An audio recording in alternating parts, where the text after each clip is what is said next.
ወዛደርና ሆዳደር ኤፍሬም እንዳለ ጸሐፊው ነው።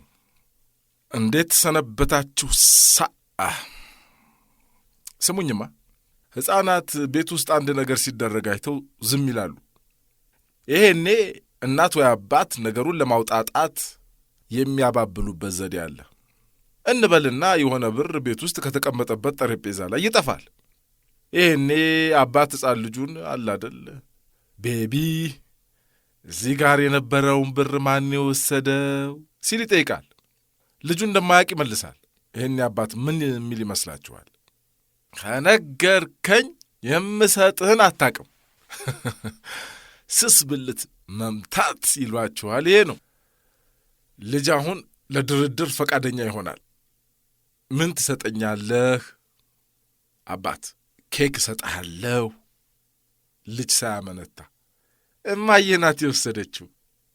እናላችሁ አባት ለብዙ መቶ ዓመታት ተሞክሮ ውጤታማ የሆነውን ማባበያ ተጠቀመ፣ ሆድን። ልጅም ለብዙ መቶ ዓመታት ተሞክሮ ውጤታማ የሆነውን ሐሳብ ማስወጫ ተቀበለ፣ ሆድን። ዘንድሮም በ21ኛው ክፍለ ዘመን ሆድ ዋና ማባበያና ክር መበጠሻ እንደሆነ ነው። እንደውም ብሶበታል። ታዲያ ያላችሁ ነገሬ ብላችሁ ስታዩት ዘንድሮ ከአብዛኛዎቹ የግል ውሳኔዎቻችን ጀርባ አንድና አንድ ቦተሊከኞቹ እንደሚሉት ነው ነገር ብቻ ነው ያለው፣ ሆድ። ለእናንተ ትከሻውን አስፍቶ ቲፕ ሞቅ አድርጎ ለሚሰጠው ሰው እንደ ድመት የሚቅለሰለሰው አሳላፊ የማሰቢያ ሕዋሳቶቹ ያሉት ቀበቶው ላይ ነው።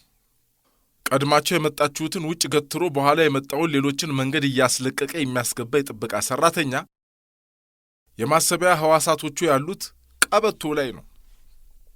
ምንም እዚህ ግባ የሚባል ሥራ ሰርቶ የማያቅ ድርጅት አላደል ሠራተኞቹ በሚያደርጉት ከፍተኛ የሥራ እንቅስቃሴ ምናምን እያለ የሚያንቆለጳጵሰው የኔ ቢጤ ወሬ ለቃሚ የማብሰያ ሕዋሳቶቹ ያሉት ቀበቶ ላይ ነው። እናንተ ላይ ተለጥፋ ከርማ ድንገት ብር አለው ተብሎ የሚታሰብ ሲመጣ የሞባይል ቁጥሯን የምትለውጥ እንትናዬ የማሰቢያ ሕዋሳቶቿ ያሉት ቀበቶዋ ላይ ነው።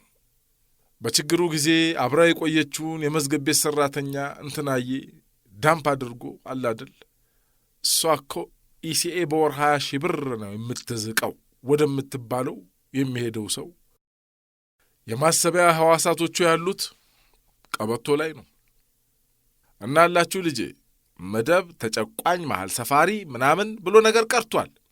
ዘንድሮ ያሉትን ዜጎች አንዱ በሁለት መደብ ከፍሎናል፣ ወዛደርና ሆዳደር። አሪፍ አይደል? እኔ የምለው ዘንድሮ መሃል ሰፋሪ የሚባል ነገር አለ እንዴ?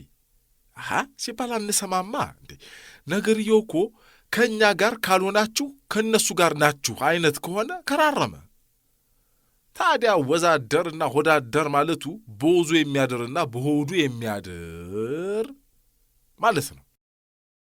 በሆድ የምናድር እየበዛን ስንሄድ ነገሮች የመበላሸታቸው ዋነኛ ምልክት ነው።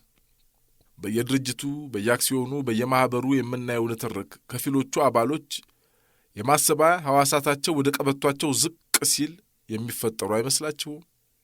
ያለበለዛማ ተማምሎና ተገዝቶ የተቋቋመ ስብስብ 3 ወሩን ሊደፍን 5 ቀን ሲቀረው ቅልጥ ያለ ሱናሚ ውስጥ ሲገባ ምን ይባላል? እናማ ሐሳብ አለን።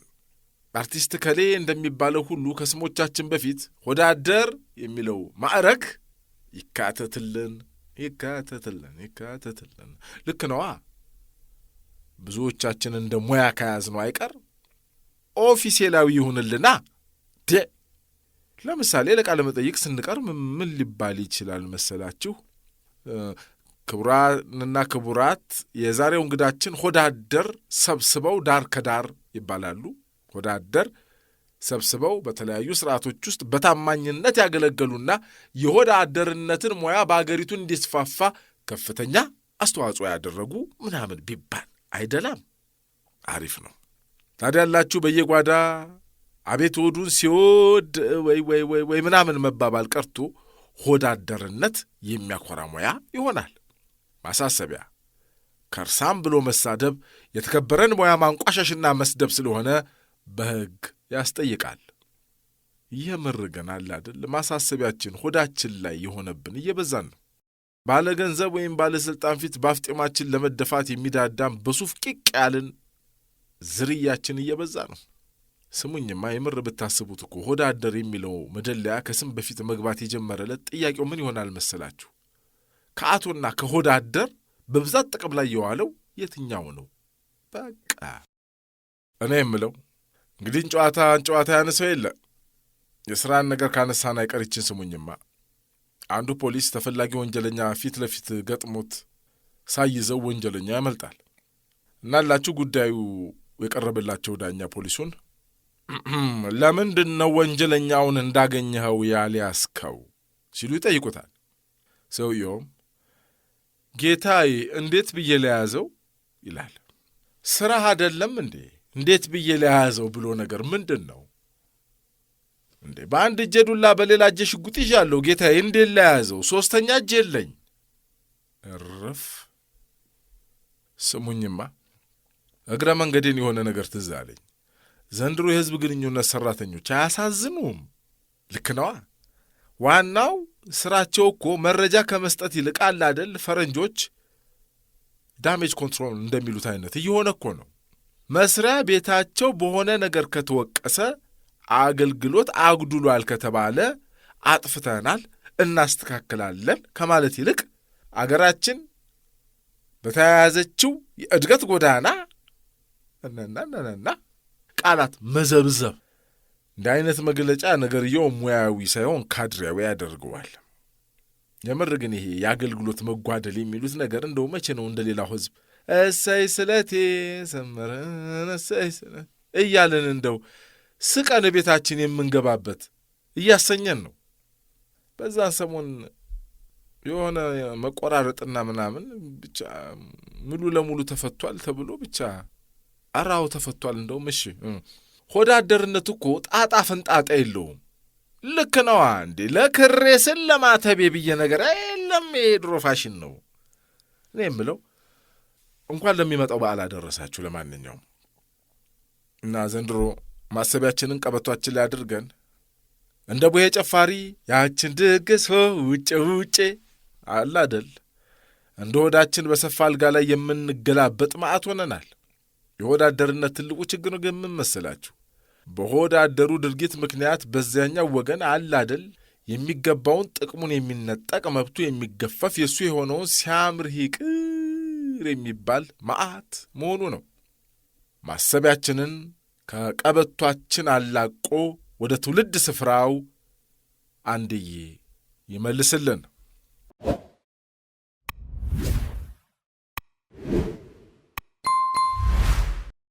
የነ ሂትለር ሀገር እንዲሁም የነ ሞዛርት በሚል መሐመድ ሰልማን ድሮ ከጻፈው ላይ እስኪ ማነህ ቡና አምጣልኝ የሚለውን ልጋብዛችሁ።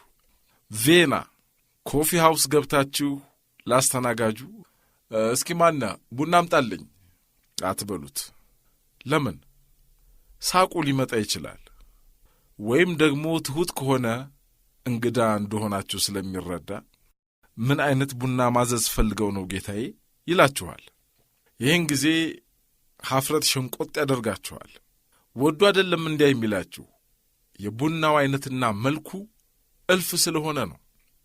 ቬና ቡና መጠጫ ቤት ተገብቶ እስኪ ማነህ ቡና ብሎ ማዘዝ ትልቅ ሬስቶራንት ገብቶ እስኪ አንድ ምግብ አቅርበልኝ ብሎ እንደማዘዝ ነው። አንድ ምግብ ብሎ ነገር አለ እንዴ? ምን አይነት ምግብ? በዚህ ዘመን አንድ ምግብ ራሱ አንድ ምግብ አይደለም።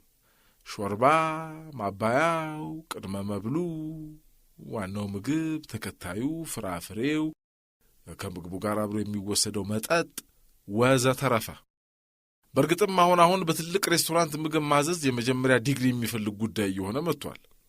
አንድ ምግብ ብሎ ማዘዝ ትርጉም የሚሰጠው እኔ ባደግኩባት መርካቶ አዘወትራት በነበረችው እና ጣሳተራ አካባቢ በምትገኘው በተለምዶ በየአይነቱ ቤት በሚል የወል ስም የምትጠራ ምግብ ቤት ውስጥ ነበር። አንድ ሰው በዚያች ቤት ድምፁን ዘለግ አድርጎ እስኪ አንድ ምግብ ካለ ወዲያውኑ ጤም ያለ ስስ እንጀራ በጋረደው ትሪ ላይ ቀጭን ሽሮ ፈሶ ይቀርብልን ነበር። የሽሮ አፈሳሰስ እንደ ጨላፊው ጥድፊያና ወቅታዊ ስሜት ወይም ሙድ ስለሚለያይ የሚፈሰው ሽሮ የተለያዩ አገራትን ወይም አህጉራትን የካርታ ቅርጽ ሊይዝ ይችላል። እኔን በብዛት ያጋጠሙኝ የነበሩት ካርታዎች የጣሊያን ካርታዎች ነበሩ እንጀራው ላይ የሚሰሩት። ይህንን ደጋግሞ የታዘበ ፊደል የቆጠረ የሽሮ ቤት አጉራሼ እንዴ አንተ ምንድን ነው አያቶች ባንዳ ነበሩ እንዴ እያለ ሲቀልድ አስታውሳለሁ። ያኔ ሰው ከምግብ በኋላ ይቀልድ እንደሁ እንጂ እንደ ዛሬው አያኮርፍም ነበር። ምክንያቱም የአንድ ምግብ ዋጋ 2 ብር ከ50 ሳንቲም ነበር። መቼ የተጻፈ ነው ጎበዝ? 2005 ዓመተ ምህረት የተጻፈ ነው እንዴ? በጃንሆይ ዘመን የተጻፈ አይመስልም? አንድ ምግብ 2 ብር ከ50 ሳንቲም። በወጣትነታችን እኮ ነው ያረጀ ነው። እሺ ወደ ቡናችን እንመለስ። ተውት እንጀራን ሰው በእንጀራ ብቻ አይኖርም ብለን እንጽናናማ። ወደ ቡናችን ተመልሰናል። ከ100 የቡና አይነቶች አንዱን አዘዛችሁ እንበል። ቡናው ሲቀርብላችሁ ታዲያ በቄንጥ ነው። ሲጀምር አስተናጋጁ በጥቁር ቶክሲዶ እብድ ብሎ ዘንጦ ነው የሚመጣው። ነጭ ሸሚዝና ቢራቪሮ ከረባት አትቀርም። ሲታዘዝ እጁ ወደ ኋላ አድርጎ ነው። የቡናው አመጣጥ በራሱ ቅኔ ነው። የቡናው ስኒ በአንድ በኩል፣ በሌላ ጥግ ደግሞ አንድ ቄንጠኛ የቡና ማንኪያ የውሃ ብርጭቆ አናት ላይ በአግድም ተቀምጦ ከመዳብ በተሠራ ቆንጆ የፈረንጅ ስኒ መደርደሪያ ላይ ሆኖ ይቀርባል። ጋዜጣ ወይም መጽሐፍ ይዛችሁ ዘለግ ያለ ሰዓት የምትቀመጡ ከሆነ አስተናጋጁ ቆየት እያለ ውሃ ይደገማችኋል። ባትጠይቁትም ንባብ ላለማስተጓጎል እየጣረ እንደሆነ እንገምት። የተማረ ያስተናግደኝ ማለት ይህኔ ነው። የቬና ኮፊ ሃውስ አማካኝ ዋጋ 4 ዩሮ ይደርሳል። ወደ እኛ ብር ስንመነዝረው አንድ ስኒ ቡና 100 ብር አካባቢ መሆኑ ነው። ብዙ ሰው ቀኑ ብሩህ እንዲሆንለት ከአቅራቢያው ከሚገኝ ኮፊ ሃውስ ጎራ ብሎ አንዲት ስኒ ቡና ቀምሶ ነው ስራ የሚገባው። ቡናዋን ፉት እያለ የጠዋት ጋዜጣ ገለጥ ገለጥ አድርጎ ይመለከታል። ሁሉም ዜጋ የሚያዘወትረው የራሱ ቡና መጠጫ ቤት ሲኖረው ለረጅም ዓመታት ደንበኛ የሆነ ዜጋ ስታምጋሽ የሚባል የክብር ስም ይሰጠዋል። እዚህ ደረጃ የደረሱ ደንበኞች ለክብራቸው ሲባል እነርሱ የሚቀመጡበት ጠረጴዛ ሌላ ሰው እንዲቀመጥበት አይፈቀድም። በአስተናጋጆችም ልዩ ክትትልና እንክብካቤ ይደረግላቸዋል። የቡና ቤቱ ባለቤት ብዙ ግብዣ ያደርግላቸዋል። ቤተሰብም ይሆናሉ። የቪየና የቡና ባህል በዩኔስኮ ደረጃ ከማይጨበጡ የባህል ቅርሶች መዝገብ ውስጥ ተካቶ ዕውቅና የተሰጠው ሲሆን በቱሪዝም ገቢም ከፍተኛ ድርሻ ይወስዳል። ኮፊ ሃውሶች ትውልድን ይቀርጻሉ፣ የወጣትን ባህሪ ይገራሉ፣ የውይይት ባህልን ያዳብራሉ። ካፌዎች የንባብ አውድ ሲታከልባቸው ነፍስ ቀልቧን የምትገዛባቸው ለምለም ስፍራዎች ይሆናሉ። ሲያሻን በብዙ ሰው መሃል ብቻችንን መሆንን ካልሆነም ከብቸኝነት ወጥተን ከሰው መሆንን የሚፈቅዱልን ካፌዎች ናቸው። የዘመን በረከቶች ናቸው ካፌዎች። አንዳንድ ጊዜ እንዲህ አስባለሁ፣ በአዲስ አበባ ብዙ ካፌዎች ባይኖሩን ተጨማሪ የአይምሮ ሆስፒታሎች ያስፈልጉን ነበር። ፈታኝ ዘመን ላይ ቆመናል። የኢኮኖሚ ድብታ፣ የፖለቲካ ኩርፊያ፣ የማኅበረሰብ ቀውስ፣ የገዢዎች ድንዛዜ አብዝተው እየፈተኑን ነው። ካፌዎች ከዚህ ሁሉ የሚሸሽጉን መቅደሶቻችን ናቸው። እንወዳቸዋለን። ቡና ላማራችሁ። ኦስትሪያዊው ባለቅኔ ፒተር ኤተንበርግ የቡና ቤት ግጥሞች ሲል በቋጠራቸው ስንኞች ልሰናበታችሁ። ሂድ ቡና ጠጣ፣ እጅግ ቢከፋህ ኪስህ ቢነጣ፣ ናላህን ቢያዞረው የዚህ ዓለም ጣጣ፣ ሂድ ቡና ጠጣ። የቀጠርካት ብትቀር ብታስከፋህ ምድር፣ ቡና ቤት እንዳትቀር። ገቢህ በሻይ ማንኪያ ወጪህ ግን ባካፋ ሆኖ ብትቸገር፣ ቡና ቤት እንዳትቀር። ደግሞም ካለፈልህ አዲሱን ቶክሲዶ ሰው እንዲያደንቅልህ ቡና ቤት አለልህ። አፈር ስሆን ጓዴ ውጣ አንድም ፒያሳ ትካዜ እንድትረሳ አፈር ሰውን ጓዴ ፉት በል ጥዑም ቡና በጣዕሙ ስከር በጢሱም ተሽከርከር ለክፉም ለደጉም ቡና ቤት እንዳትቀር። ጎበዝ ቡና ቤት የሚለውን አደራ በሌላኛው እንዳትተረጉሙት።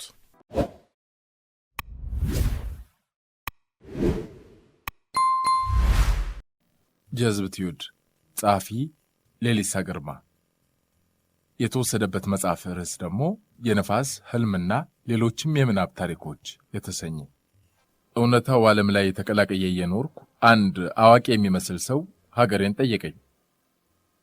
ከጀዝባያ የመጣ ትመስላለህ አለኝ። እውነታው ዓለም ላይ ኢትዮጵያ፣ አውስትራሊያ፣ ኬንያ ምናምን የሚባሉ ሀገሮች እንዳሉ ባውቅም ጀዝባያ የሚባል ሀገር ግን ስሰማው የመጀመሪያዬ ነው። ግር እንዳለኝ አውቆ ጀዝባያ እኮ በአማርኛ ነው እንዴ? በእንግሊዝኛ ቦሂሚያ ማለት ነው አለኝ። የት ነው ቦሂሚያ? አላውቀውም። ከዚያ በኋላ አንድ ያላውቅም አልኩት። ጀዝባያ የት እንደሚገኝ ይገልጽልኝ ጀመር። የጀዝባያን አቅጣጫ ለመያዝ መጀመሪያ አንድ የማይጨበጥ ሐሳብ አስብ። ከዚያ በኋላ ሐሳቡን በመቶ አባዛው። ከላዩ ላይ ደግሞ እውነታውን ቀንስለት። ስትነሳ ማሰብ የጀመርክበትን መነሻ ከመድረሻው ጋር አጣፋው። የምታገኘው ውጤት ህልም ይሆናል አይደል? ህልሙ ፍቺው እንዳይኖረው ደግሞ የህልሙን አሉታዊ ቁጥር ደምርበት። የምታገኘው መልስ ቅዠት ነው ወይም ደግሞ ባዶ መና። በዚህ የሐሳብ አልጀብራ ውስጥ ሳይፈቱ ያሉ ሰዎች ጀዝባ ተብለው ይጠራሉ። የሚኖሩበት የሐሳብ አልጀብራ ወይም ደግሞ የቅዠት መንደር ደግሞ ጀዝቢያ ተብሎ ይጠራል። ጀዝብትዩድ ደግሞ ጀዝባን ጀዝባ የሚያደርገው እምነቱ ነው። ሃይማኖቱ ወይም ደግሞ ማተቡ ወይም ደግሞ ማንነቱ ልትለው ትችላለህ። ማውራቱን ቀጠለ። እኔም ተመስጬ ማዳመጤን ቀጠልኩ። ስለ ጀዝባ ይኸውልህ በቂ ጥናት አካሄጃለሁ። የሚኖሩት በሐሳብ አገር ነው። ከተስፋ መቁረጥ 100 ሜትር ወደ ውስጥ ገባ ብለው ወዴትም የሚያመለክተውን ጠማማ ቀስት ተከትለ ፊት ለፊት ብትሄድ ታገኛቸዋለህ። ወደ ፀሐይ መጥለቂያ አንጋጠው ጎህ ይቀዳል ብለው ሲጠባበቁ። የጀዝባያ ሀገር ዶሮ ፀሐይ ስትጠልቅ ይጮሃል፣ ጎህ ሲቀድ ቆጥ ላይ ወጥቶ ይሰፍራል። ጀዝቦች በመሰረቱ ከአንድ ክፍል ቤት በላይ አይኖራቸውም። ካልጋው መጠን በላይ ቤቱን አስፍቶ የሰራ ጀዝባ ከሌሎች ጀዝቦች መጠለያ መስጠት አለበት።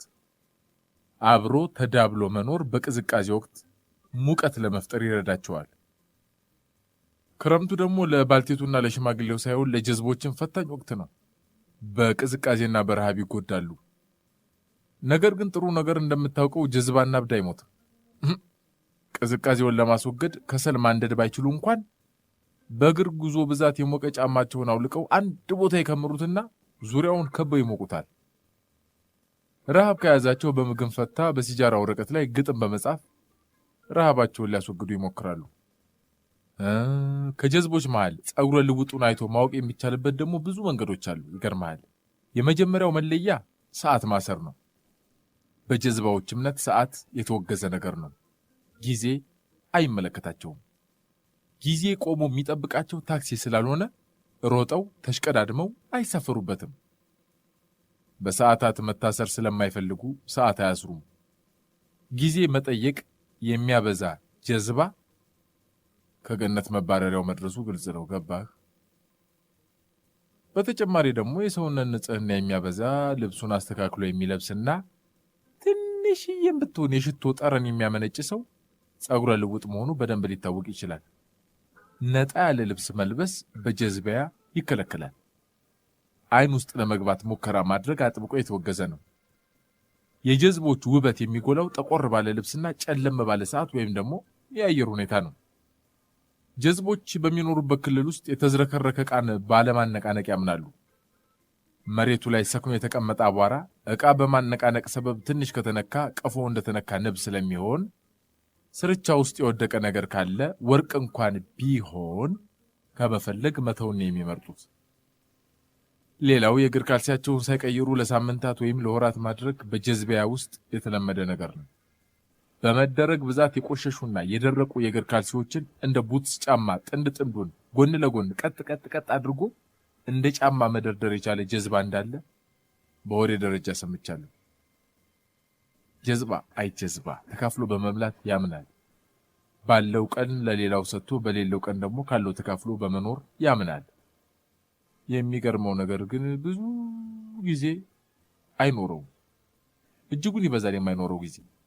ስለዚህ ተቸግሮ ሰው ያስቸግራል። ተቸግሮም ግን ይገርማል፣ እንግዳ አክባሪ ነው። የተቸገረ ጀዝባ ቤት ጧት ብትሄድ ውሃ ሞቅ አድርጎ እንደ ሻይ ሊያጠጣ ይችላል። ደግሞ ወደ ማታ ላይ ከሄድክ ውሃ ሞቅ አድርጎ እንደ ሾርባ ያቀርብልሃል። አይ ጀዝባ። አንድ የተከበረ ጀዝባ የ25 ዓመት ልደቱን ሲያከብር ባለ 40 ሻማ አምፖል ነቅሎ ባለ 25 ሻማ መትከሉን አጫውቶኛል።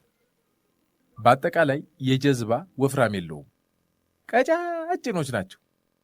በፊት ለፊት የሚታዩ ጀዝባዎች በጎን እንደው ከመቅጠናቸው የተነሳ ተሰውረው ላይታዩ ይችላሉ። እንዴ ምን ነው እያጋነንኩ እንዳይመስላችሁ፣ እውነቴን ነው።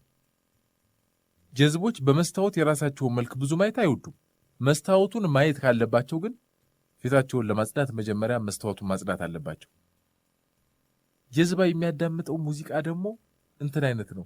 አምላኬ ለምን ተውከኝ አይነት ጩኸት፣ ተስፋ መቁረጥንና ሐዘንን የሚያመላክት ለቅሶ የመሰለ የሙዚቃ ስልት አላቸው። በጀዝቦች ዘንድ ይሄ መሳይ ስልት ታላቅ ተወዳጅነት አለው። የጀዝቦች ቅዱስ መጽሐፍ አንድ ወንጌል ነው ያለው። እሱም የንጉሥ ሰለሞን መጽሐፈ መክብብ ነው። ከሰማይ በታች አዲስ ነገር የለም የሚለውን ጥቅስ ያከብራሉ። የጀዝቦች ወንጌል አንድም ቢሆን ወንጌላውያኖቹ ግን ብዙ ናቸው። የሚሰብኩትም ሃይማኖት ጀዝብቲዩድ ይባላል።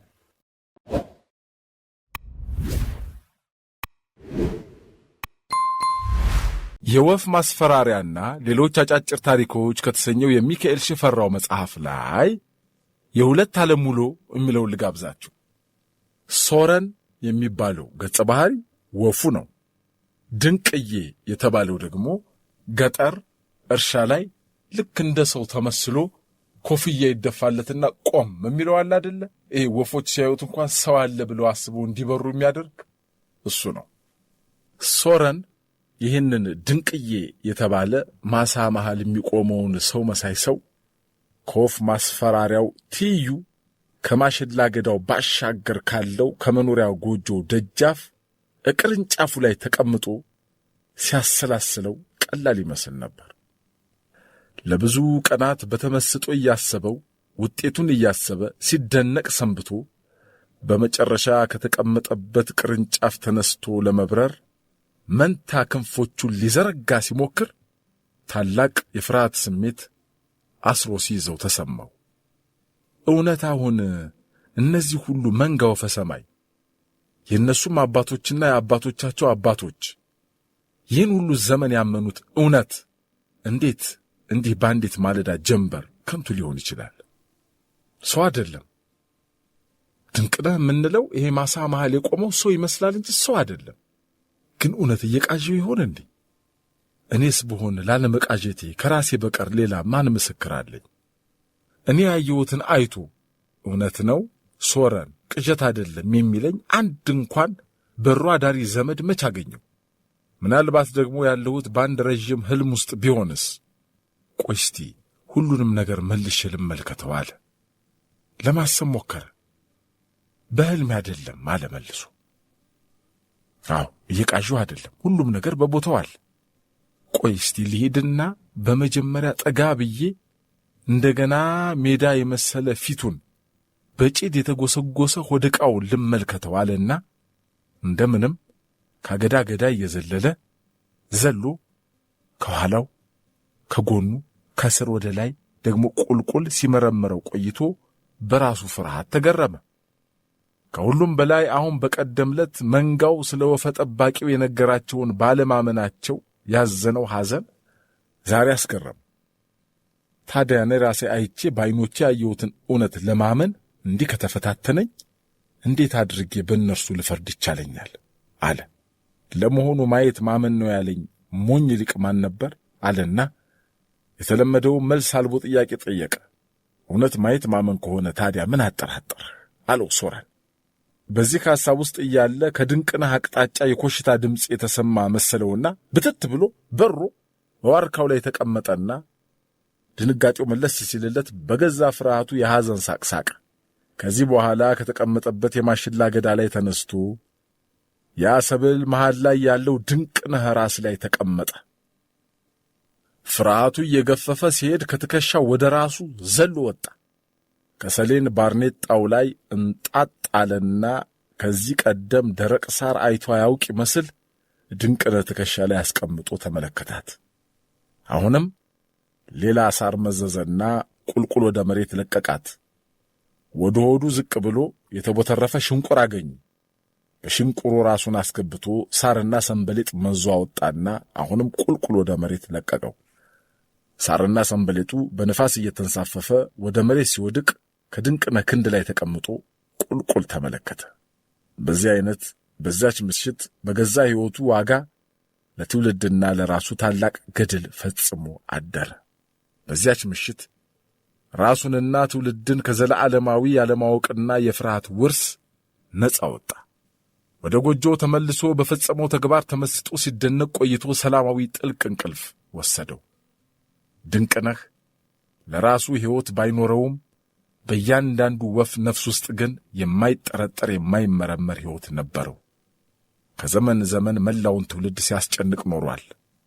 ለስንቱ ሐዘን፣ ለስንቱ ፍርሃት፣ ለስንቱ ስቃይ ሰበብ ሆኗል። በዚያች ምሽት ግን ሶረን በፈጸመው ገድል በውስጡ የነበረውን የድንቅነህን መንፈስና ጉልበት ገሎ አደረ። በዚህም የተነሳ ከረዥም ድካም በኋላ ካሰበበት እንደደረሰ ነቢይ ታላቅ ረፍት ተሰማው። በገዛ ሕይወታችንም ብንመረምረው እንዲሁ ነው። ብዙ ያሉ የሚመስሉ የሳር ክምሮች ያሸብራሉ። ሲያሸብሩን ኖረዋል፣ እያሸበሩንም ይቀጥላሉ።